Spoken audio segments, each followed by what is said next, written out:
तो जैसा कि हम बात कर रहे थे कि होप जो है वो एक पॉजिटिव मोटिवेशनल स्टेट है। अर्थात यदि आपको किसी चीज़ की उम्मीद होगी तभी आप उस कार्य को करने के लिए भी प्रेरित होंगे। यदि आपको उम्मीद ही नहीं है, आशा ही नहीं है कि कोई चीज़ में आप सफल हो पाओगे, तो आप उस कार्य को करने के लिए प्रेरित भी नहीं होगे। इसके अलावा इस परिभाषा से एक और चीज़ जो पता चलती है वो है, it is based on an interactively derived sense of successful. अर्थात ये अंतःक्रियात्मक रूप से सफल होने के भाव पर आधारित है। यानी आपका उम्मीद या आशा जो है वो अंतःक्रियात्मक, किसकी अंतःक्रिया अभी हम बाद में बात करेंगे, लेकिन अंतःक्रियात्मक रूप से सफल होने की दो चीज़ें हैं यहाँ अंतःक्रिया के लिए। उनके आपस में दोनों की अंतःक्रिया के द्वारा जब आप में किसी सफलता का भाव उत्पन्न होता है कि कोई काम में आप सक्सेसफुल हो जाओगे, तभी आप होप रखते हो, तभी वो आशा रखते हो। अर्थात आशा सफल होने का एक भाव है और आशा सकारात्मक अभिप्रेरणात्मक अवस्था है। अब अगर हम बात करें अंतःक्रियात्मक रूप, जिसे हमने बोला है इंटरएक्टिवली डिराइव्ड, तो ये अंतःक्रिया किन चीज़ों के बीच में होगी? अंतःक्रिया यानी आपस की क्रिया, और किन्हीं दो चीज़ों की आपस की क्रिया जो आपको सफल होने का भाव देगी। तो यहाँ देखिए, आपको डेफिनेशन में दिख रहा होगा, ए लिखा हुआ है एजेंसी और ब्रैकेट में लिखा है गोल डायरेक्टेड एनर्जी, अर्थात लक्ष्य निर्देशित ऊर्जा। और दूसरा जो पॉइंट है बी, वो है पाथवेज, पाथवे यानी रास्ता, और उसके ब्रैकेट में लिखा है प्लानिंग टू मीट गोल्स, अर्थात लक्ष्यों को प्राप्त करने के लिए बनाई गई योजना। तो यहाँ पे ये दो चीज़ें हैं, एजेंसी एंड पाथवे। एजेंसी और पाथवे की अंतःक्रियात्मक जब अंतःक्रिया होगी तो उसके द्वारा आपको पता चलेगा कि आप किसी कार्य में सफल हो सकते हैं या नहीं। और यदि आप में इन दो चीज़ों की अंतःक्रिया से सफल होने का भाव उत्पन्न होगा तो वह आप में उम्मीद या आशा या होप जगाएगा। अब ये एजेंसी और पाथवेज को थोड़ा सा हम डिटेल में पढ़ेंगे कि एजेंसी या गोल डायरेक्टेड एनर्जी क्या है और पाथवेज क्या है।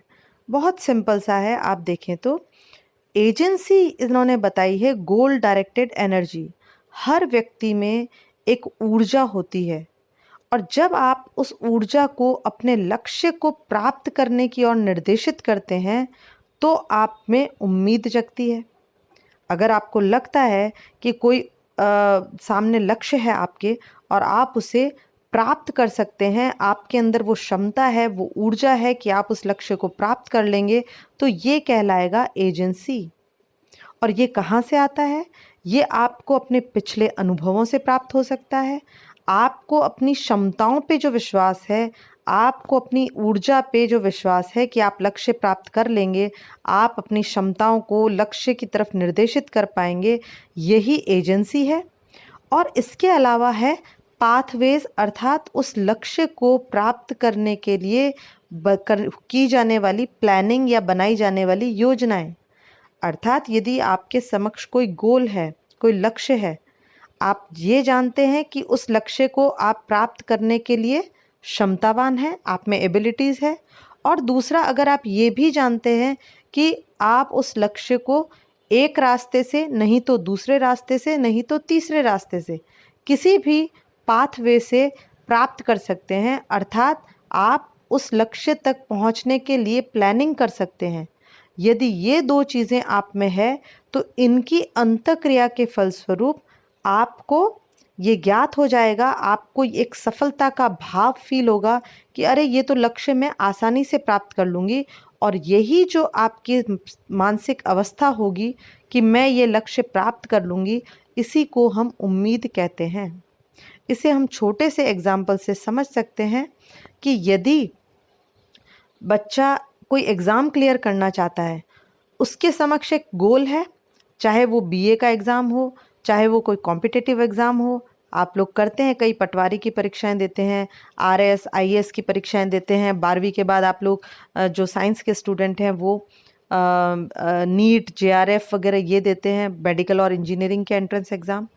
तो यदि आपको ये मालूम है कि आप में पढ़ने की क्षमता है, आप में अपनी वो कैपेसिटी है कि आप 8-10 घंटे, 6-7 घंटे लगातार स्टडीज़ कर सकते हैं, आपको ये आप में क्षमता है कि आप मैथमेटिक्स, साइंस पढ़ सकते हैं और वो आप समझ सकते हैं, यदि ये क्षमताओं का आपको ज्ञान है, तो नेचुरल है आप अपने लक्ष्य की तरफ इन क्षमताओं को डायरेक्ट कर लेंगे।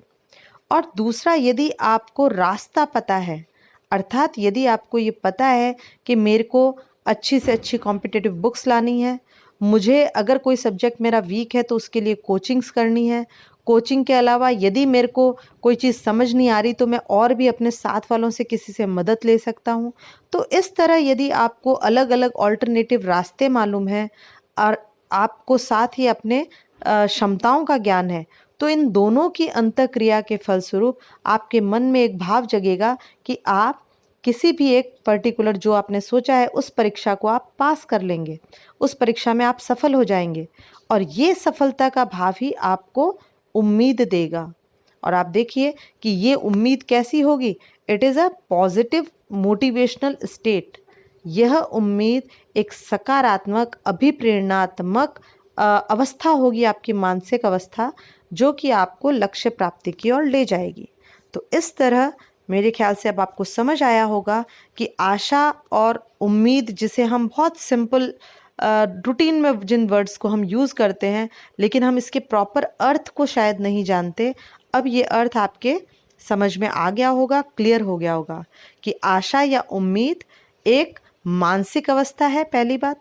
दूसरा, ये सकारात्मक अभिप्रेरणात्मक मानसिक अवस्था है और तीसरा, ये दो चीज़ों की अंतःक्रिया पर निर्भर करती है और वो दो चीज़ें हैं एजेंसी, अर्थात आपकी गोल डायरेक्टेड एनर्जी, और दूसरा है पाथवेज, अर्थात प्लानिंग टू मीट गोल्स, अर्थात उन लक्ष्यों को प्राप्त करने की आपकी योजना। यदि ये दो चीज़ें इंटरैक्ट करके, अंतःक्रिया करके आपको सफलता का सेंस देती है, सफल होने का भाव प्रदान करती है, तो इसे ही हम उम्मीद कहते हैं। Thank you so much.